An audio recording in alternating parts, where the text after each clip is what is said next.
Hello and welcome to this Transforming Learning Fife pedagogy video on screen recording, using Showbie screen recording tool for personalised feedback. So to start a screen recording on Showbie, you're going to click this plus here when you're on when you've got an assignment open, and then you're going to tap screen recording. Then might ask you if you want to allow the camera or if you want to allow the microphone or both. So obviously we would suggest doing the camera and the microphone. If you want to have yourself in this little corner. Now it'll automatically go up to the top left corner, but by just tapping on it and then moving it, you can move it. So when you've got an assignment open, it might work for it to be in a different place. It really just depends on what you're doing. You can also make it full screen if you wanted to. So for this, I'm going to click on, move myself instead. I'm going to tap on Student 9's assignment. Now, what I will say before we start is this is the success criteria that the learner is working from. So when I'm giving them their feedback, I'm going to be referencing that. So if I tap on the assignment, the one thing that's really great with the Showbie one is that you can actually move yourself to different parts of the screen depending on what you're doing. So for example, when I open this here, I can not only tell them what I have enjoyed about them, so the strengths, I can also highlight while I'm talking. So for example, what I might say, let me just pick up my stylus. What I might say is, from looking at that success criteria, Student 9, I've really enjoyed reading your newspaper article. One thing that you've done very well, and then I can tap up here to get my highlighter, my green highlighter, is I can highlight and say, you have named your newspaper. So that is one of the success criteria. So I can highlight that.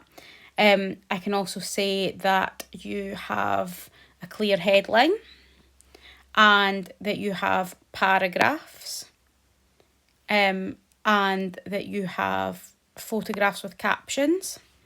You've also written in past tense and included direct speech from witnesses, which helps make the article feel realistic and engaging. Then when I've done that, I can come out of here. So I can click done, that'll save the annotations.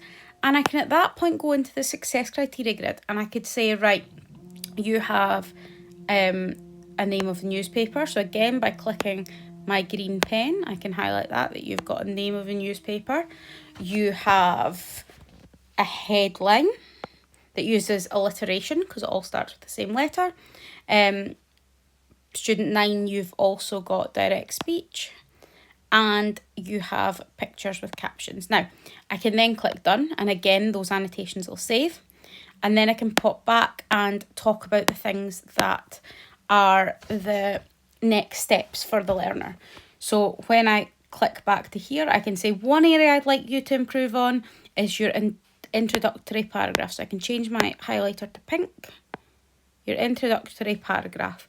Remember that newspaper introductions should quickly tell the reader the key information, so the who, the what, the where, the when and the why. You've included some of this information, but I'd like you to make it even clearer for the reader. For example, your opening sentence, so your opening sentence in here could be written as 72 people lost their lives after a devastating flash flood struck Tayport at around 5:30 p.m. on Tuesday, the 3rd of March 2026. This immediately tells the reader what happened, where it happened, and when it happened. So that gives you an example of one sort of next step that you can do. And again, you could then go back to the success criteria grid and you can make that pink as well. So overall, Student 9, this is a well-presented newspaper article with strong use of direct speech and effective images. Your next step is to strengthen the introduction. And that is how you use that's how you use the screen recording feature. Now when you're done, all you need to do is you can pause this as well as you go. So you might want to talk about one bit, pause it, go back, talk about something else.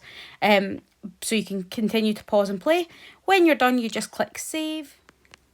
Once you have clicked to save and upload, it'll ask you what kind of quality you would like your video to be. We would suggest just clicking the medium one if it's just going to be used for learners. That's the lowest possible quality because then it'll save and take up the least amount of video. Your screen recording will then be there and your learner can tap on it and can watch the video.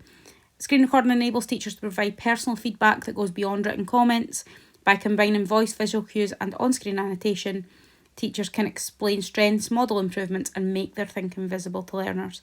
This can help learners better understand feedback, support metacognitive thinking, and increase the likelihood that feedback will be acted upon. As recordings can then be revisited at any time, learners can then reflect on their feedback at their own pace and use it to support ongoing improvement.